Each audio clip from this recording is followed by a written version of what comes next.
Olá, queridos irmãos, amigos da Escola Bíblica Dominical. A paz do Senhor, que essa graça esteja com você de maneira abundante neste dia. E outra vez juntos aqui no canal para mais um resumo da nossa lição da Escola Bíblica Dominical. E agora estamos chegando à última lição do trimestre, não é? Lição de número 13 dessa nossa maravilhosa viagem pela segunda carta de Paulo aos Coríntios. Certamente muitos aprendizados, e hoje nós vamos encerrar a exposição da segunda carta aos Coríntios, baseado aqui nesse tema aqui, terceira visita e bênção apostólica. Os objetivos são os seguintes: praticar a autoavaliação sincera, buscar a conversão e a santificação diariamente e viver debaixo da comunhão do Espírito Santo. Esses são os objetivos da lição. Após a exposição, o aluno deverá estar apto para viver e desenvolver esses três objetivos aí, né? Então vamos lá, o texto áureo está em 2 Coríntios 13:13. A graça do Senhor Jesus Cristo e o amor de Deus e a comunhão do Espírito Santo sejam com todos vós. Bênção apostólica, que é objeto do terceiro tópico dessa lição. Vai ser explicada, não é? E vamos deixar para esse momento. A leitura é verdade prática. A bênção apostólica não é uma promessa vaga para o futuro. É para ser desfrutada presentemente e tem validade permanente. Ok. Então vamos aqui começar a nossa lição pela introdução. O que é que nós vamos ter neste capítulo 13 da segunda carta aos Coríntios, terceira visita e bênção apostólica? Basicamente isso aqui, olha, Paulo se prepara para pela terceira vez visitar os coríntios. No fechamento da epístola ele volta a ser incisivo com os coríntios sobre a necessidade de arrependimento. Então, nós temos que entender pelo contexto que Paulo está chegando ao final da sua missiva e ele aqui continua insistindo com os coríntios, com aqueles que haviam escolhido uma vida devassa, fora das recomendações bíblicas e apostólicas. Ele se dirige a essas pessoas no sentido de fazê-las voltar, arrepender-se e iniciar uma carreira de fé, de devoção a Deus, baseado na palavra. Paulo exorta para uma autoavaliação espiritual. Ele insiste que os crentes de Corinto fizessem uma avaliação, uma autoavaliação. Não é a avaliação dos outros. Tem pessoas que têm facilidade em avaliar a vida alheia, mas dificuldade em avaliar a si mesmo. Paulo aqui ele é incisivo, ele exorta os coríntios a fazer uma avaliação pessoal, cada um avaliando a si mesmo, para ver se a vida que estavam levando estava de conformidade com o Evangelho, com a doutrina apostólica que eles haviam recebido. Ok? Paulo deixa claro que será incisivo presencialmente com aqueles que insistem em uma vida de pecado. Ao contrário de como alguns pensavam, não, Paulo ele só é incisivo por carta. Entendeu? Tigre de papel, como já foi dito em outras lições. Bravo ao escrever, mas presencialmente ele é fraco. Não tem a mesma argumentação e a mesma oratória. Paulo deixa claro aqui que isso não é verdade, que ele foi incisivo nas cartas e nesta terceira visita ele não abrirá mão de ser incisivo, direto, com aquilo que o Senhor lhe propôs no coração com relação à restauração da igreja. Ele deixa claro que não vai abrir mão desse direito, dessa missão, dessa responsabilidade pastoral. No final, Paulo abençoa os coríntios com a bênção apostólica mais completa do Novo Testamento. Então nós vamos aprender que a bênção apostólica aqui, usada por Paulo no fechamento de sua segunda carta aos Coríntios, ela é bem ampla. É a bênção apostólica mais bem colocada, se você compará-la com as que foram dadas em outros escritos do apóstolo Paulo. Em outras cartas elas eram bem curtas, a única diferença aí talvez seja os Efésios, né? Mas completa como essa aqui não tem. Por isso ela merece destaque aqui nesta exposição. Ok, irmãos? Então, partindo dessa pequena resenha introdutória, a gente vai adentrar no comentário dos tópicos da lição número 13.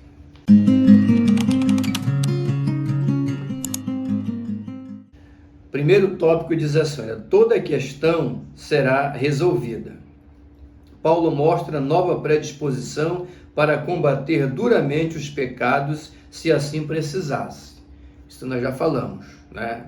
Ele ia fazer a terceira visita aos coríntios e todo mundo percebia sua disposição em ser incisivo contra o pecado e a vida de desmando, da mesma forma que ele foi ao escrever as cartas. Item de número 1, 2 testemunhas. E aí vem o texto. Esta é a terceira vez que eu vou ter convosco, por boca de 2 ou 3 testemunhas, toda questão será resolvida. O que é que nós temos aqui? Paulo se mostra disposto a combater o pecado duramente, caso haja necessidade. Isso já foi colocado. Ele demonstra que é incisivo contra a vida cristã de qualquer maneira, né?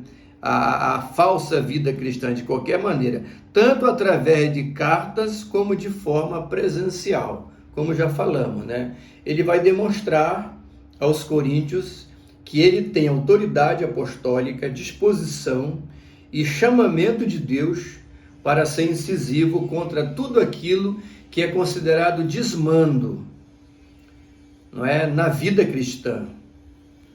E ele fez isso por carta e vai fazer presencialmente, ok?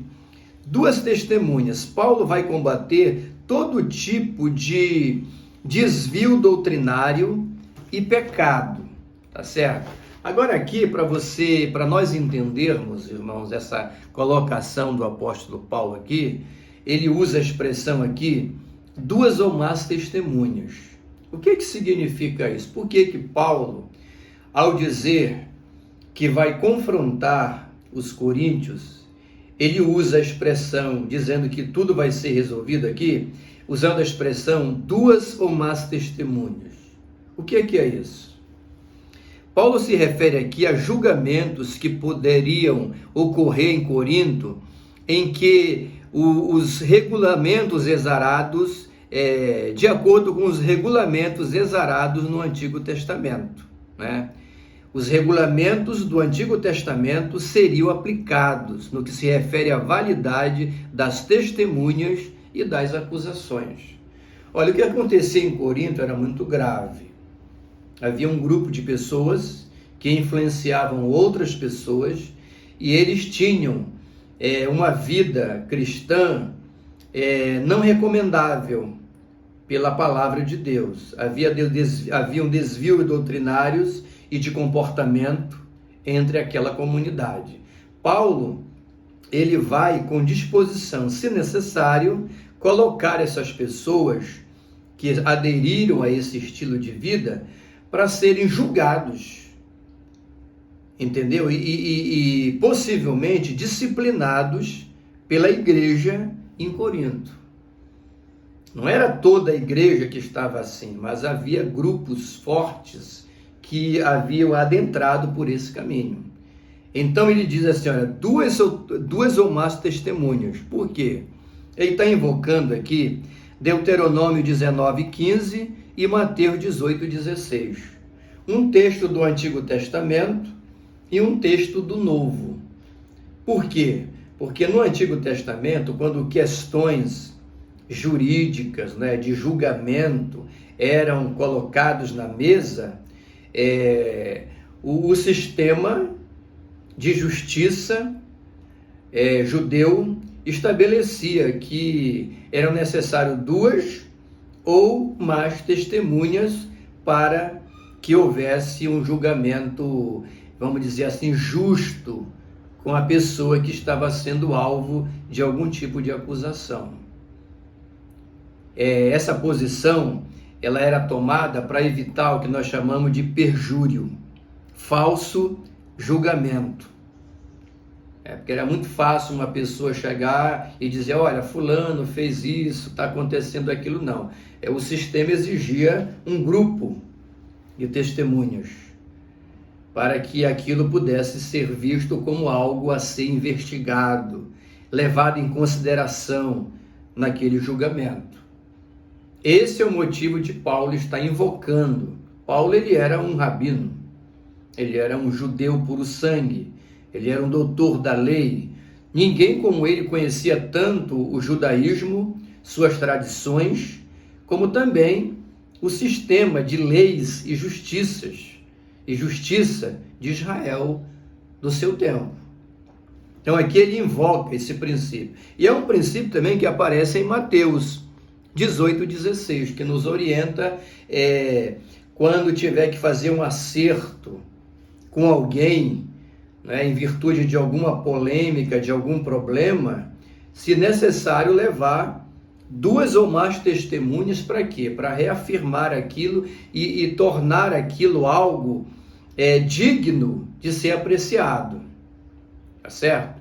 Então esse é o sentido de Paulo utilizar aqui esse termo 2 testemunhas, 2 ou mais. No tempo do Antigo Testamento, uma testemunha, se ela mentisse, se ela se comportasse, fosse descoberto que ela estava ali de maneira falsa, praticando um falso juramento, ela era executada, pena de morte. Então isso era levado muito a sério. Hoje, no sistema jurídico brasileiro, não existe a pena de morte, mas as testemunhas, as pessoas que atuam como testemunha num processo, elas têm responsabilidades. Não pode estar mentindo, omitindo, porque senão pode sofrer sanções do sistema jurídico, tá certo? Então aqui era muito mais rígido, a pena era a pena de morte. Então é isso que nós percebemos aqui. Então Paulo ele está dizendo que invocando um princípio do Antigo Testamento quanto à seriedade de testemunhar. Então ele fala que se ele chegasse em Corinto e ficasse constatado que havia necessidade de alguém, um grupo de pessoas, ser levado a julgamento pela igreja, que é a coluna e baluarte da verdade, pela comunidade geral, igreja de Corinto, e isso seria feito obedecendo essas regras, para que essas pessoas não se sentissem apenas perseguidas e pressionadas pelo apóstolo. Esse é o sentido, essa é a aplicação da seriedade. Isso vale para todos nós.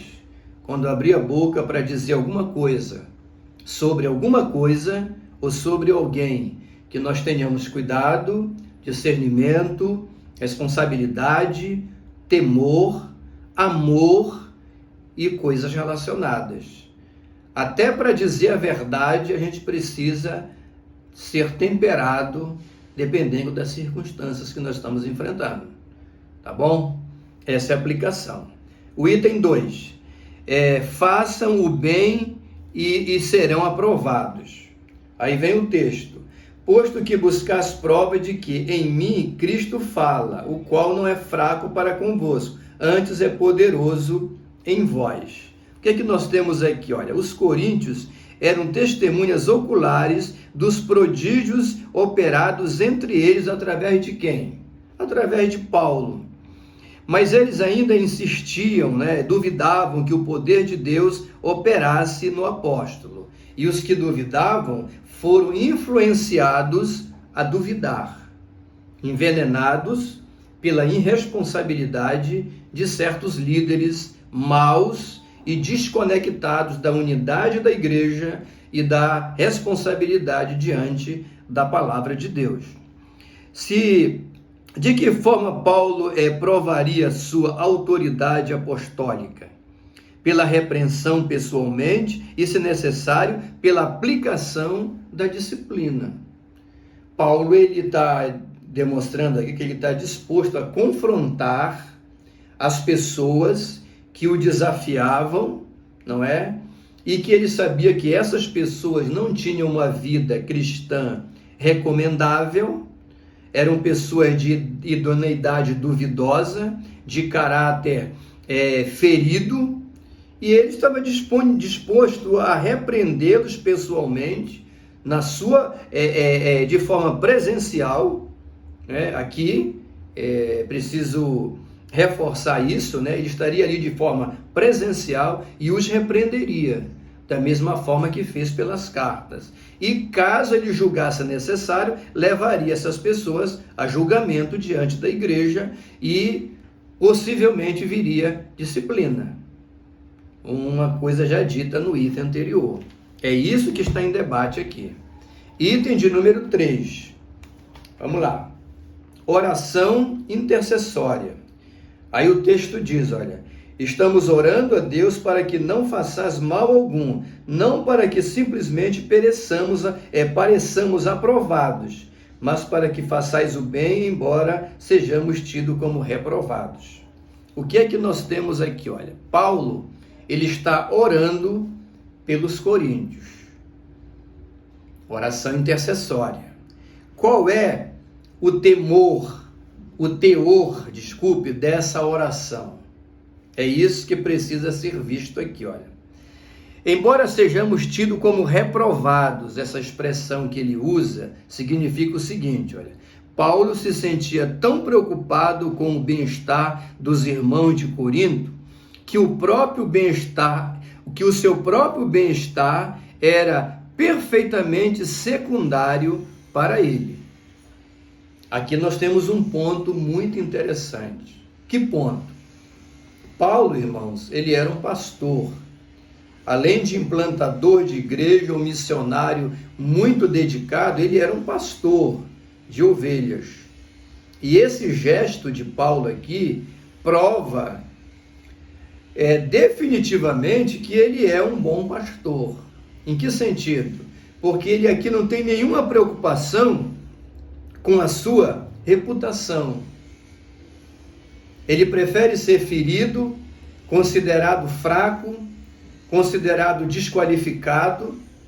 Ele não era nada disso, mas ele preferia ser visto dessa forma, porque essas eram as acusações que os seus inimigos jogavam contra ele. Ele preferia aceitar isso, entendeu?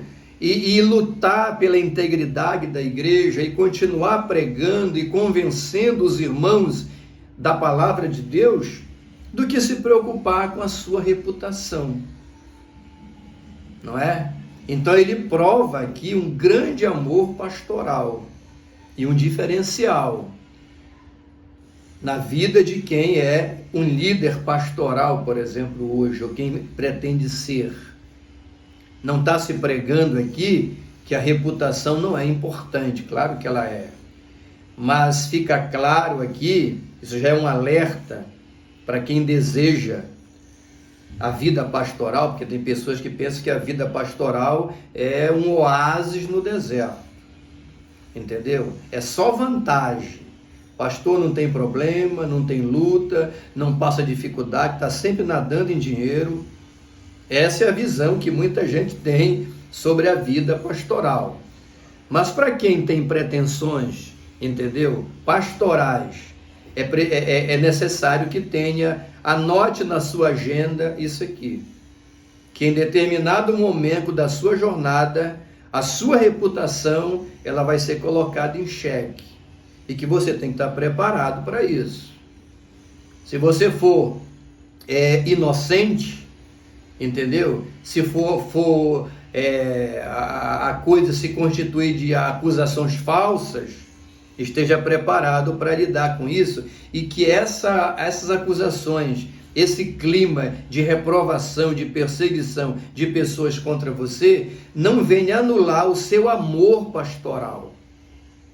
Como executivo de uma empresa que se sente injustiçado, pede demissão e vai embora. Na vida pastoral é diferente.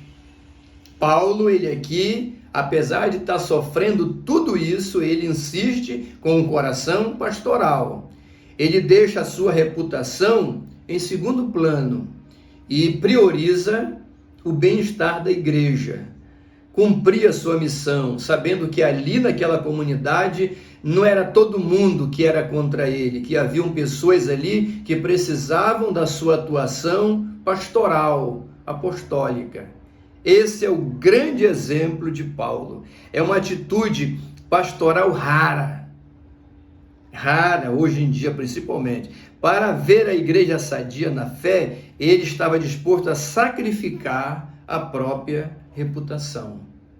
Essa é a aplicação. Para Paulo, importante era a salvação dos irmãos, mesmo que alguns insistissem em rejeitá-lo em sua próxima visita, porque aqui ele está na iminência de fazer uma visita àquela comunidade, e ele está disposto a tudo,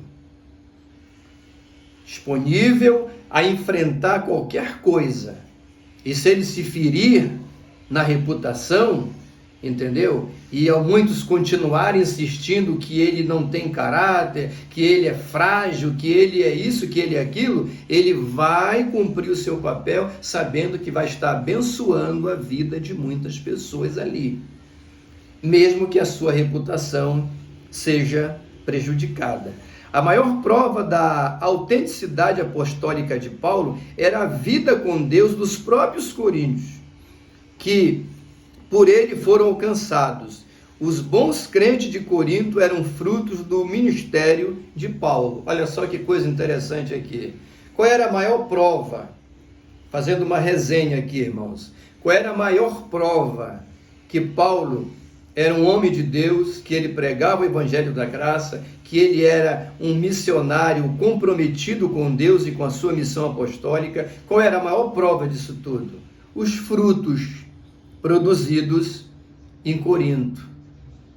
Ele passou lá um tempo no início da implantação da igreja, sofreu tantas coisas, enfrentou tudo por amor à obra missionária, e aquela igreja nasceu ali. E dali surgiram muitos crentes fervorosos, cheios de dons, cheios de frutos espirituais, e que foram grandes instrumentos nas mãos de Deus. Isso tudo aconteceu em Corinto. Essa é a prova de que Paulo não era um falso apóstolo, como insistiam alguns dos seus inimigos e opositores.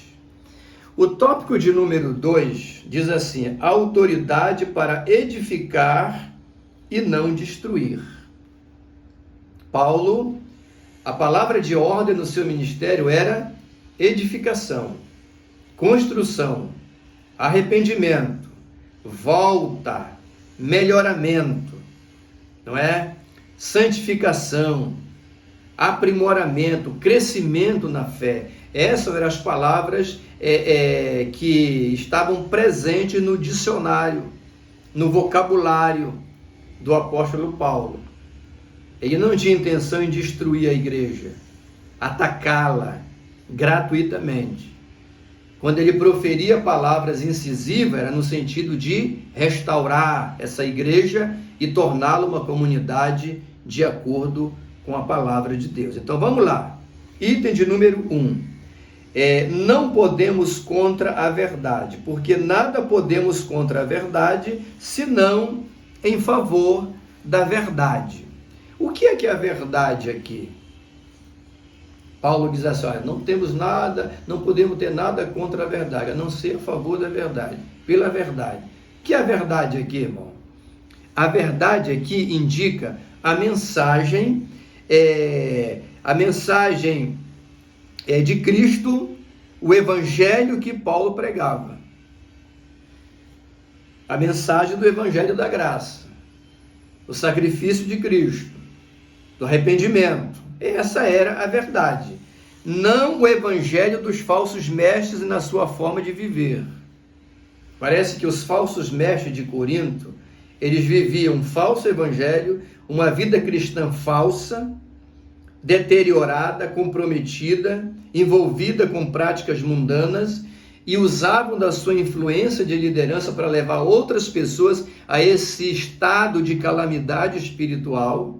E Paulo está dizendo que, está se referindo aqui à verdade, que não é nada disso, mas que era a mensagem que originalmente os coríntios receberam desde a implantação daquela comunidade cristã. Olha, se os coríntios se arrependessem, não seriam disciplinados por Paulo, só para que este mostrasse autoridade.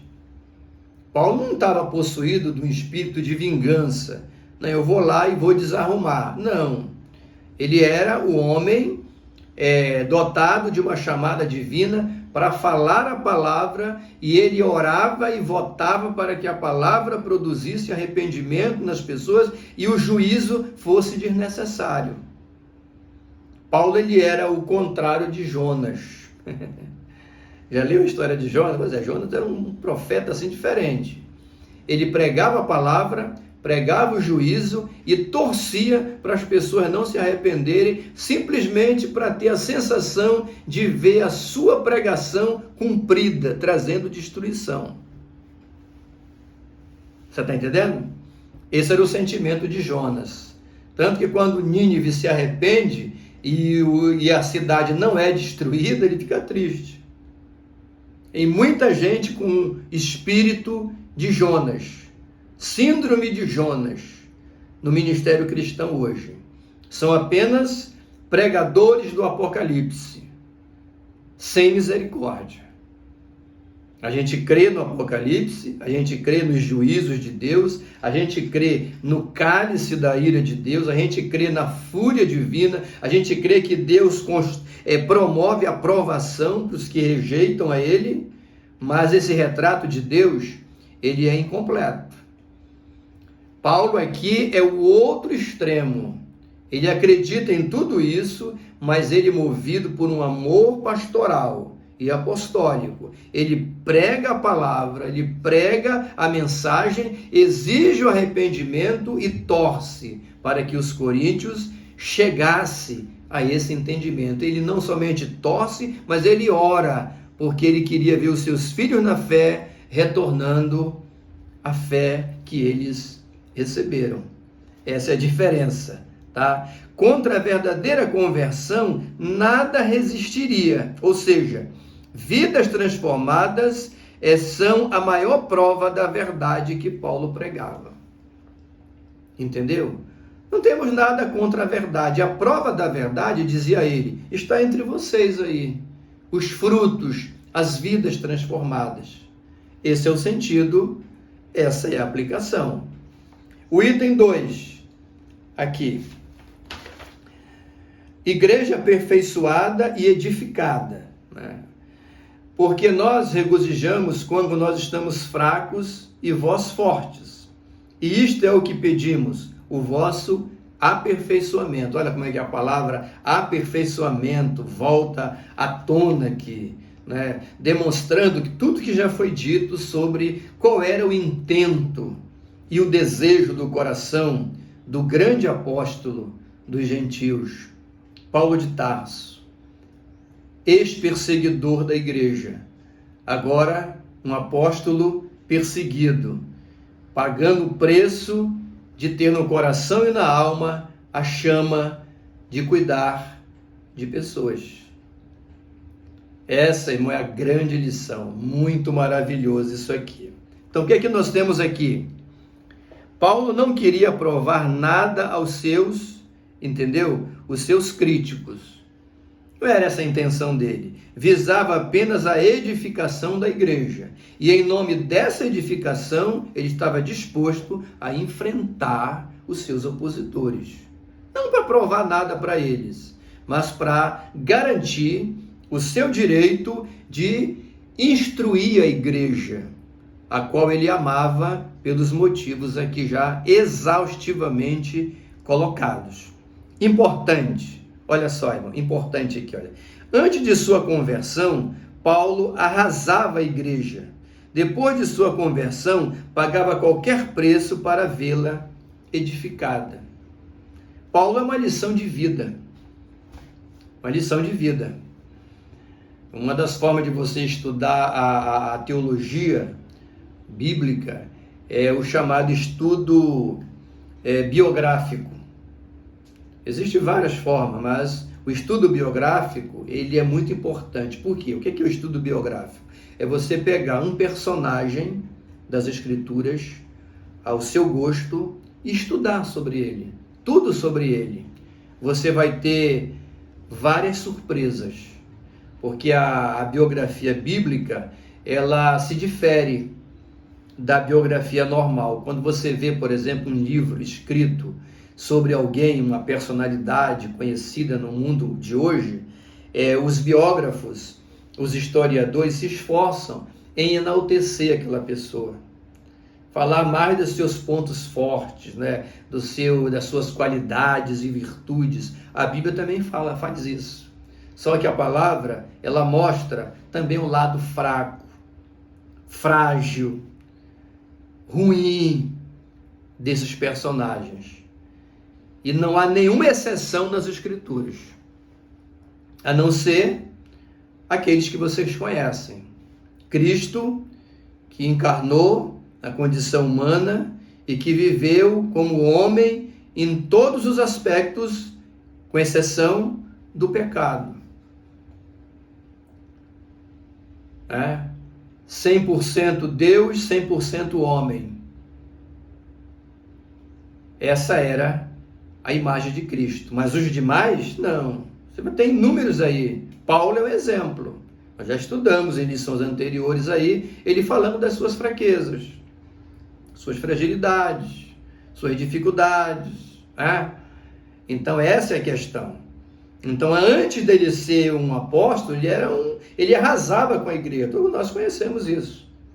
Após o seu encontro com Cristo no caminho de Damasco, sua vida é mudada, ele é chamado para a obra missionária e agora ele tem consciência plena do preço que ele tem que pagar por essa igreja.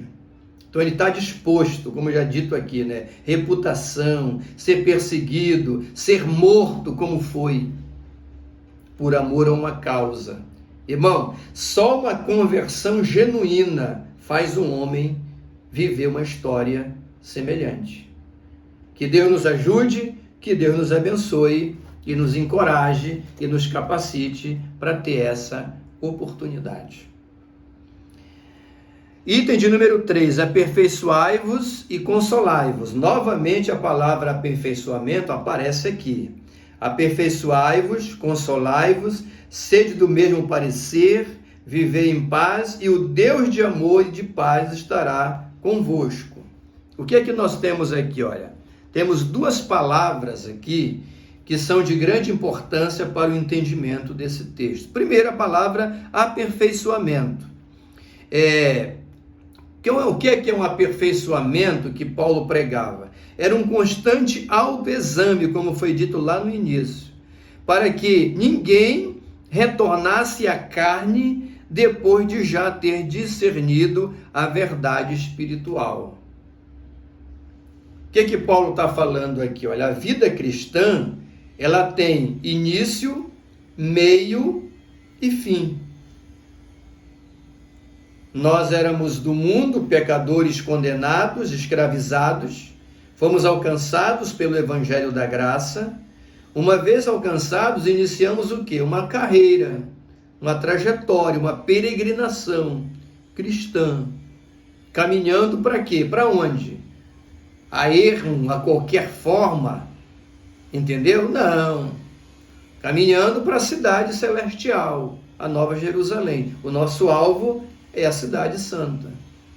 Isso é uma trajetória.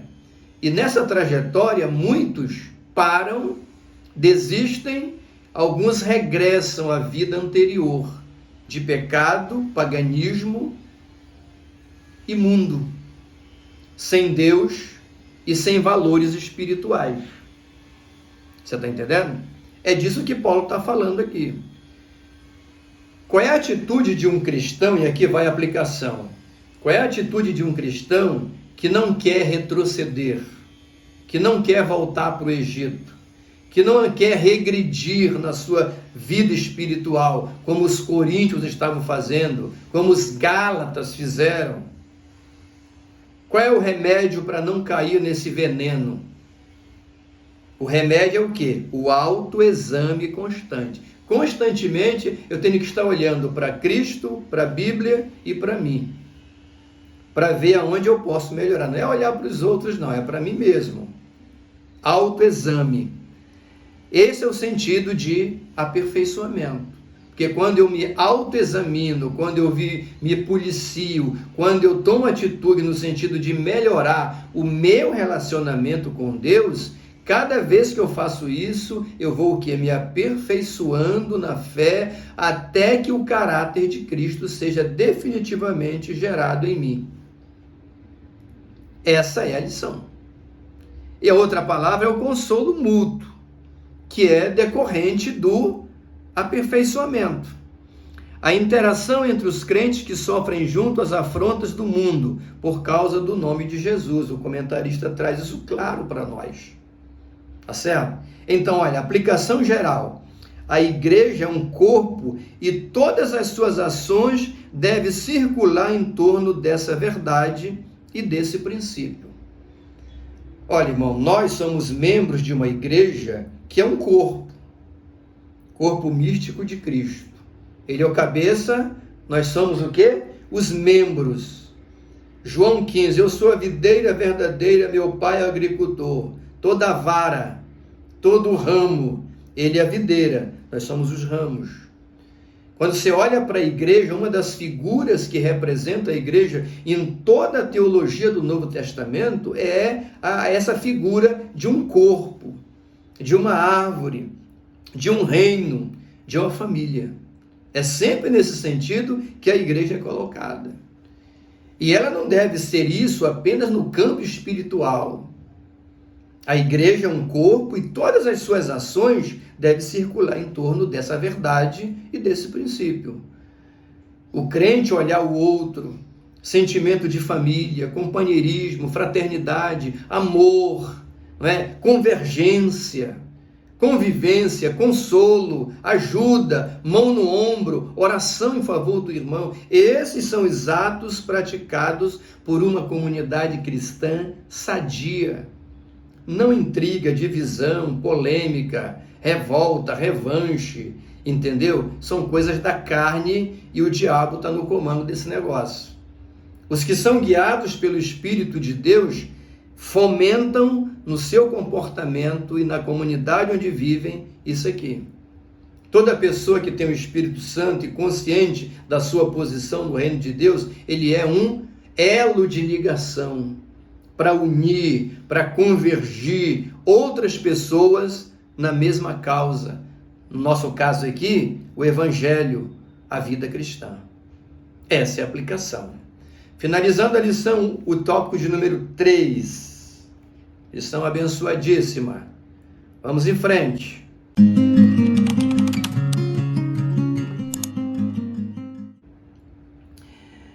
Bênção apostólica. Esse tema aqui ele é bem simples, porque ele já é um assunto por demais conhecido de todos nós. A bênção apostólica aqui, irmãos, ela é uma bênção, como dita lá no início da exposição, a mais completa que Paulo utiliza no final de uma carta. No caso aqui, a segunda carta aos Coríntios. Ele, de maneira plena, completa e abrangente, ele expressa essa declaração chamada aqui de bênção apostólica. Tá certo? Ela é uma bênção trinitariana. Por que trinitariana? Porque ela invoca uma das doutrinas mais fantásticas e mais complexas da Bíblia, que é a doutrina da Trindade. A doutrina da Trindade é maravilhosa, mas ela é complexa demais. Pouca gente que fala sobre Trindade sabe o que está dizendo. Mas é uma temática importante. Tem coisas sobre a Trindade que eu e você só saberemos quando chegar lá na glória. Não adianta querer forçar a barra, entender? Olhar esse tema pelos olhares da lógica e da filosofia, que não vai chegar a lugar nenhum. Entendeu? Como diz aí fora, você vai pirar e não vai conseguir. É um mistério, aceito por fé. A gente experimenta algumas realidades dessa grande doutrina.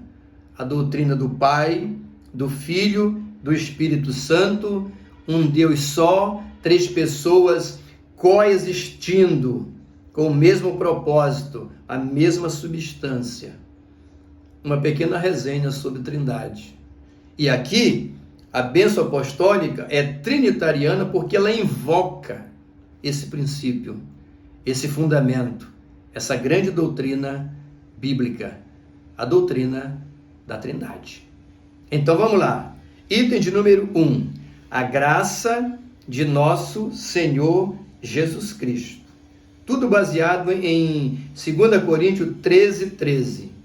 A, B e C. A letra A graça de nosso Senhor Jesus Cristo. O que é isso aqui? Quando ele diz assim, olha, a graça de nosso Senhor Jesus Cristo, ele está fazendo uma referência à bênção inteira da redenção. Em uma frase, Paulo, ele faz uma resenha de todo o processo da redenção divina em relação ao homem. Ao dizer a graça de nosso Senhor Jesus Cristo, ele está falando o quê? Do ministério, da morte e da ressurreição de Cristo. Primeiro, sua encarnação, a saída do mundo espiritual e o seu ingresso no mundo material, pela reencarnação, através da Virgem Maria.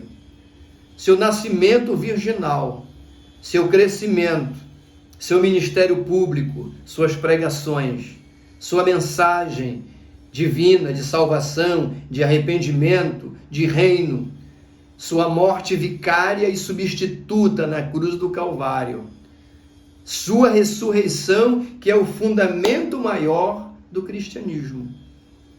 Ele venceu a morte, e ele ressuscitou, e se ele ressuscitou, nós também ressuscitaremos com ele.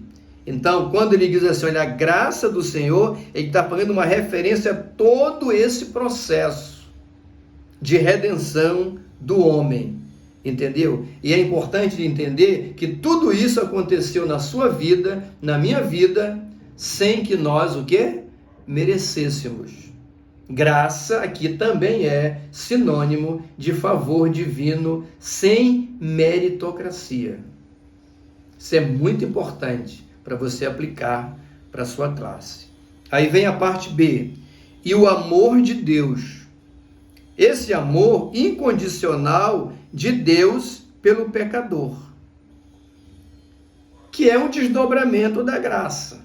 Por quê? Porque a encarnação do Verbo, a crucificação de Cristo, a sua morte em nosso favor, é a maior prova do quê? Desse amor incondicional. Incondicional por quê? Porque nem você nem eu não possuímos nada que pudéssemos oferecer a Deus para que Ele pudesse se apaixonar por nós. E Ele fez esse sacrifício em nosso favor, por graça, amor, favor não merecido, e não merecido por quê? Por o amor incondicional que comandou todo esse ato divino. O amor é um desdobramento da graça. É impossível falar em amor divino por um pecador sem falar na graça. Essa é a aplicação. E o terceiro item, a comunhão do Espírito Santo. A ação do Espírito Santo na vida do crente é o resultado final da graça. Então aqui a bênção apostólica, ela é um entrelaçamento, onde um princípio se converge em relação ao outro. Olha, a graça, favor não merecido, decisão de Deus em alcançar o pecador. O amor de Deus, a configuração prática dessa graça, mediante a morte substituta de Cristo no Calvário. Uma vez isso acontecido, o que é que acontece no final? Alcance do homem pecador por esse evangelho da graça. Perdão, restauração, restabelecimento, e Deus passa a habitar na vida, no coração desse pecador. O Espírito Santo aqui, a comunhão do Espírito é uma declaração que diz que em virtude da graça e do amor, o Espírito Santo passa a habitar em nós. O que humanamente falando é uma grande contradição. Como é que pode um Deus extremamente santo habitar no coração e no corpo e na alma e na vida de pecadores? Mas é exatamente isso que acontece. Pecadores redimidos, arrependidos, que reconheceram o senhorio e a soberania de Deus, reconheceram sua condição de pecador e abraçaram o perdão, a graça e o amor divino colocado à sua disposição. Essa é a grande doutrina aqui defendida. Deus te abençoe, meu irmão. Paulo encerra a sua mensagem aos Coríntios com a bênção apostólica, demonstrando definitivamente o seu grande amor missionário, pastoral e apostólico em favor de uma igreja pela qual ele já tinha enfrentado tantas turbulências e estava disposto a enfrentar qualquer coisa para defendê-la. Maravilhoso, que Deus te abençoe e que domingo você possa ser um grande instrumento para pegar isso aqui, unir com aquilo que você com certeza já tem e ser esse instrumento nas mãos de Deus para abençoar a vida de outras pessoas. Vamos orar. Pai querido, em nome do Senhor Jesus, obrigado por esse privilégio de poder ministrar a Tua palavra, que essa mensagem de vida, de esperança e de chamamento possa ser utilizada para alcançar corações que possam retornar a Ti e fazer a Tua obra, e fazer o Teu querer, e fazer a Tua vontade. Pai amado, usa os professores e expositores nessa próxima lição, encerrando a segunda carta aos Coríntios. Que seja bênção sem medida, em nome de Jesus nós te agradecemos. Amém. Querido, não encerre este vídeo antes de deixar aí o seu like, que é a oferta que você deixa. Deixe seu comentário aí, diga a cidade de onde você está falando, fale alguma coisa e receba um abraço neste imenso Brasil, aonde você se encontrar. A bênção de Deus e um abraço deste querido irmão em Cristo Jesus. Deus abençoe. Até a próxima lição, já no livro do profeta Isaías.